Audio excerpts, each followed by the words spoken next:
கங்கா, யமுனா 2 பேருமே சேர்ந்து இருக்காங்க. அப்ப காவேரி பேசிட்டு இருக்காங்க. பேசிட்டே இருக்கும்போதே சொல்றாங்க, "நான் கண்டிப்பா அந்த வீட வித்து தான் ஆகணும்." அப்படின்னு யமுனா சொல்றாங்க. "எவ்வளோ தைரியம் இருந்தா வீட்ட விக்கணும்னு சொல்லுவ?" அப்படின்னு சொல்லிட்டு காவேரி அப்படியே கோவப்படுறாங்க. "ஆமா, எங்களுக்கு பணம் தேவைப்படுது. கண்டிப்பா அந்த வீட்ட வித்து தான் ஆகணும். அது சும்மா தானே இருக்கு." அப்படின்னு யமுனா சொல்றாங்க. "என்னது சும்மா இருக்கா? அது அப்பா கஷ்டப்பட்டு கட்டின வீடு தெரியும்ல." அப்படின்னு காவேரி சொல்றாங்க. "இங்க பாருடி, இரு. இஷ்டத்துக்கு பேசிட்டு இருக்காத. ஒரு முடிவு எடுக்கலாம்." அப்படின்னு சாரதா சொல்றாங்க.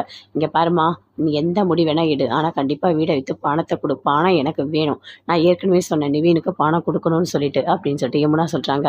அத கேட்டோனே காவேரி அப்படியே கோவமா எழுந்து உள்ள போறாங்க. உள்ள போனோனே விஜய் அப்படியே ஒரு மாரி ஃபீல் பண்ணிட்டு இருக்காங்க. அப்ப விஜய் வந்து கிட்ட கேட்கறாரு. "என்ன காவேரி ஒரு மாதிரி இருக்க? வெளிய ஏதாவது பேசுனாங்களா?" அப்படின்னு சொல்லிட்டு. "இல்லங்க. வீட்ட வித்தாகணும், வித்தாகணும்னு சொல்லிட்டே இருக்காங்க. நான் தான் வேண்டான்னு சொல்றேன்ல. ஆனா அவங்க யாருமே கேட்கவே மாட்றாங்க." அப்படின்னு காவேரி சொல்றாங்க. "சரி, அதுக்கு நான் ஒரு முடிவு வச்சிருக்கேன்." அப்படின்னு சொல்லிட்டு விஜய் சொல்றாரு. "என்னங்க பண்ண போறீங்க?" அப்படின்னு காவேரி கேட்கறாங்க. "நான் பார்த்துக்கிறேன் காவேரி." அப்படின்னு சொல்றாரு. சொல்லிட்டு அங்கருந்து வராரு வெளிய. வந்த உடனே ஒரு பெட்டி ஃபுல்லா பணம் கொண்டு வராரு. கொண்டு வந்து குடுக்குறாரு சாரதா கிட்ட. "இங்க பாருங்க, இந்தப்பா இதுல பணம் இருக்கு. அந்த வீட்ட நானே வாங்கிக்கிறேன். கொடைக்கானல்ல இருக்க உங்க வீட்ட நானே வாங்கிக்கிறேன்." அப்படின்னு விஜய் சொல்றாரு.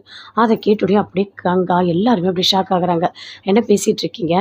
அது எப்படி வாங்க முடியும்?" அப்படின்னு சொல்லிட்டு. என்னங்க பேசிட்டு இருக்கீங்க? யாரோ ஒருத்தருக்கு நீங்க அத சேல்ஸ் பண்ண போறீங்க. அத நானே வாங்கிக்கிறேனே." அப்படின்னு சொல்லிட்டு விஜய் சொல்றாரு.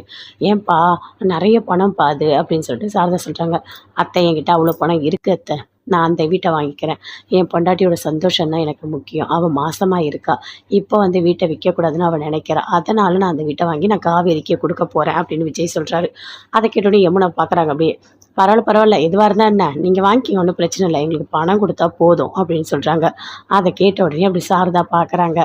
அப்ப காவேரி வெளிய வராங்க. வெளிய வந்தோனே எல்லாத்தையுமே பார்க்குறாங்க. பார்த்தோனே அப்படி ஷாக் ஆகுறாங்க. "என்னங்க பேசிட்டு இருக்கீங்க? நீங்களே வீட்ட வாங்கிக்கிறீங்களா?" அப்படின்னு சொல்லிட்டு. "ஆமாடி, உனக்காக நான் வாங்கிக்கிறேன். சரியா? உன்னோட சந்தோஷம் தான் எனக்கு முக்கியம்." அப்படின்னு காவேரி கிட்ட விஜய் சொல்றாரு.